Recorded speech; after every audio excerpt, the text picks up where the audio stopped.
How's it going, everybody? Maxwell McGee here, and today I'm checking out Rekoil, which is a real passion project from Jason Bryce and the guys at Plastic Piranha. Jason, thank you for sitting down and chatting with us. No, thank you for having me. I really appreciate it. So let's get all the basics out of the way here. What kind of game is Rekoil? It's the ultimate kill or be killed first-person shooter. I mean, you get shot in the back or in the head, whatever, you want to instantly get back up and track down the guy who got you and get rid of him quickly. You know, it's just a fun, really balanced, level playing field first-person shooter where you get 40 weapons day one. There's no ranking or progression to get those weapons, and you know, as such, they have to be really balanced. They have to make the game work really, really well. So, you know, you get all that. You get 11 maps or 10 or 11 maps to start with on launch, and mod tools day one as well, which is really great, so people can make their own maps and their own type of, you know, whatever they want to do. If they want to do a paintball mod, they'll be able to do that as well. So this game is in some sort of like beta state right now? Yeah, we're real close to pushing this out for beta for everybody, and we're probably weeks away, you know, 6 or so weeks away from release at this point, depending on Valve and Microsoft at this point. So, you know, we're just tightening up all the little loose ends that we see, and this build is even a week old, so there's even things that we've done beyond this build that are already addressing some of the little things that we've seen. But at this point, it's about addressing fine-tune things and, you know, little small issues and that type of thing. But yeah, we're real close. We're getting, you know, real excited to see what everyone's response is going to be, and getting it out to the public is, you know, going to be a really great thing. I mean, we did a beta.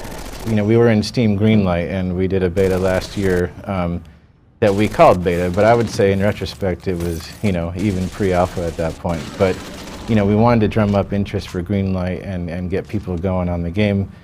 And, you know, there was a lot of comments that were like, you need to fix this, you need to fix that. And what's been great is that we took that amount of time from February until now and just made the game that much funner based on those comments, you know. So we had a really nice window, I mean, of a point where we thought we were close. You know, we took that extra time and really just, you know, made the game much more solid than where it was when we thought we were ready to go. And so now, I mean, we're to a point where there's just a bunch of little things that we want to, you know, take care of and really knock out. But the game itself is feeling really good because of that time that we spent with it, you know, so very pleased. So yeah, let's take a step back here. I want to learn a little bit more about your personal history in game development. I come from a movie marketing background. I made movie trailers, and one day I came into the office. A friend of mine named Joel had taken our entire office building and turned it into a Call of Duty game, and it just got me just dreaming of all the different things that you could do for game environments and that type of thing, and really, you know, inspired me to get involved and do my own map making. So I made a couple maps with, you know, the Call of Duty Radiant, and then I ended up taking Battlefield 2 editor and making some maps for that, and ended up taking 2142 and cracking the game to actually work with the BF2 editor.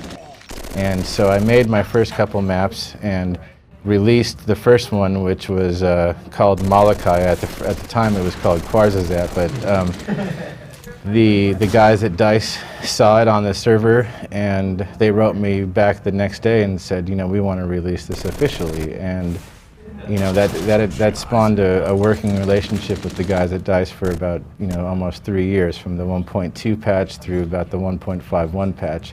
You know, it was a great opportunity.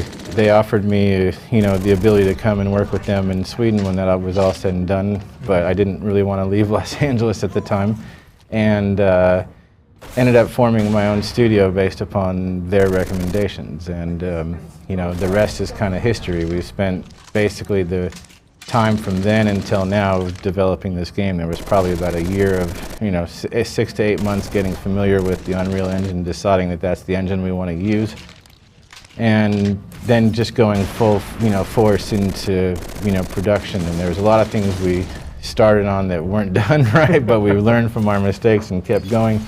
And so it's been a long development for a small team and a very small budget. But the end result that we're seeing now is a game that's, you know, very balanced, very level, and a hell of a lot of fun, as you can see. I mean, all you want to do is just run around and shoot people, and that's the idea of a good shooter, is to go out and take out your weapon and mow people down, and there's plenty of that satisfaction in Recoil. So yeah, the game kind of definitely harkened back to sort of reminded me of early Counter-Strike days. Very fast, very twitch. One thing that you mentioned while we were playing that I thought was curious was in relation to the sawed-off shotgun, guys were able to shoot me from pretty far away with it, and you mentioned that you wanted to have weapons to be balanced first and foremost, even if it wasn't necessarily the most realistic on. Yeah, exactly. I mean, the sawed-off shotgun is a perfect example. 2 bullets, extremely powerful rounds. I mean, you get somebody up close, they're dropping no matter what. But you've got 2 bullets, and if you don't make those shots properly, if someone's running around, and because it's so fast, it's easy to miss your target up close even. So giving it a little bit extra length gives it a little bit of balance. Because you only have the 2 bullets, you want to make sure that you can, reach out and knock someone down from a distance. And the other thing you want to be able to do is, have that power of that weapon. But the other thing of it is the reload time on the sawed-off is incredibly slow. So even though you got these 2, powerful shots, if you don't connect on those first 2 attempts, and you're sitting there reloading, you're just an open target, So it's the ultimate pro-con situation. This weapon has this pros to it, which is, it's going to drop anyone that you hit. But if you don't hit them, you're in the side of the fence where, you're an open target and you're screwed. So and every weapon kind of follows that same format with Recoil, where, you have these, different, things that work well for the weapon, but then there's things that don't work well. If you go into the Learn menu and learn about all the weapons, it basically goes through and talks about all the different things and pros and cons to the weapon. There's a good situation recommendation, there's bad situation recommendations, and I think that's, if we can show you real quick, I mean, you'll see here's the AK-47. These are some of the pros up here on the good situations, and the bad situations are listed below. And we've gone through and evaluated every weapon and put our recommendations and our thoughts into why that's good and why it's bad, and how it can help you and not help you, So, but they're balanced enough so that, if you wanted to play a sniper versus a shotgun or versus a CPW in the recon class, you're going to be successful. If you're a good shot and you're able to hold your own, you're going to play to a point where it's feeling balanced, and you're not going to be, overpowered by someone with a stronger weapon. It just doesn't happen in Recoil. So then, when we were playing earlier, we were playing in sort of a free-for-all deathmatch game mode. What other types of modes can we expect in Recoil? We'll have deathmatch, team deathmatch, domination, capture the briefcase, which is our capture the flag, essentially. We'll have a hold the briefcase, which is deathmatch, but with an objective, and the idea is to hold on to the briefcase for as long as you can. Okay. There's also a team version of that, where all the different points, the briefcase will spawn all across the map, and you got to find where the next spawn location is. Then we are doing a mode called Recondite, which is basically kind of a throwback to an old Half-Life mod called The Hidden. And basically, if you're the Hidden, you're basically invisible to everybody on the map. And you run around and you shimmer like the Predator in the Predator movies, If you stay perfectly still, you're completely invisible, And it's sped up even faster than the normal gameplay. So if you're the Hidden, basically all you have is a knife and a couple grenades, and your goal is to go around and basically punk everybody that's on playing against you. If someone actually shoots you, then they become the Hidden, and then it keeps going. It keeps rotating, and the colors actually change. If you get close to the Hidden, your screen will actually turn a different color and will actually invert colors as you get closer to them. So it's kind of like a warning system, knowing that you're close. And it's really cool because your screens change, everyone's running around with you.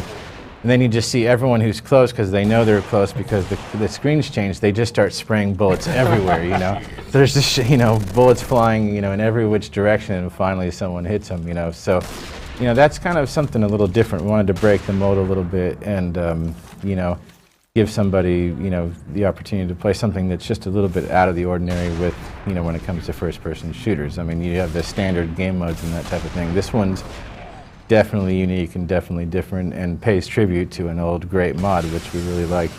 And there's another game mode. We'll be doing the classic search and destroy mode as well.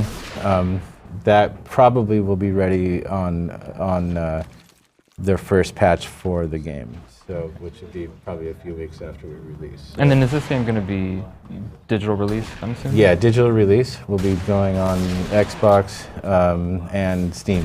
So it'll be on XBLA and on Steam as soon as we're ready to go. When you started work on Rekoil, did you feel that there was a gap or a shortage of this type of game in today's shooter genre? I think there's plenty of shooters out there. Sure. I mean, there's so much so that you get people commenting, oh, it's just another shooter, that type of thing. But there's very few shooters that are just focused on, being, straight ahead and balanced. And yeah, I noticed your game didn't have any perks. No, I mean, and that's the thing, we took great inspiration from the Call of Duty Pro mod, and that was such you take an awesome game already and then remove some of the things that make it, more arcadey, like airstrikes and things like that. And they made that mod without all the bells and whistles, and it was just about you and your weapon and, how, proficient you were as a shooter. And we felt that it was a really great mod. And so to balance something like that, trying to do a balance between COD 4, Pro mod, and then kind of COD 2 mixed with a bit of fast-paced, early Counter-Strike feel to it. I mean, we just wanted to capture that early day feel, for this game. And so, I think early Counter-Strike players, even current Counter-Strike players, will feel right at home. I mean, you can fire from the hip and feel very comfortable, but you can get about 10%, increase in accuracy by going ADS. For the COD players, they'll enjoy that too. And so, it's just a nice blend of all the elements that I thought were attractive to playing FPS games. It's what got me into playing FPS games, were those early games like, the COD 2s of the world and that type of thing. So, I just wanted to make something that was balanced and not something that you were running around the corner being shot by a helicopter or bitten by a dog in the ass.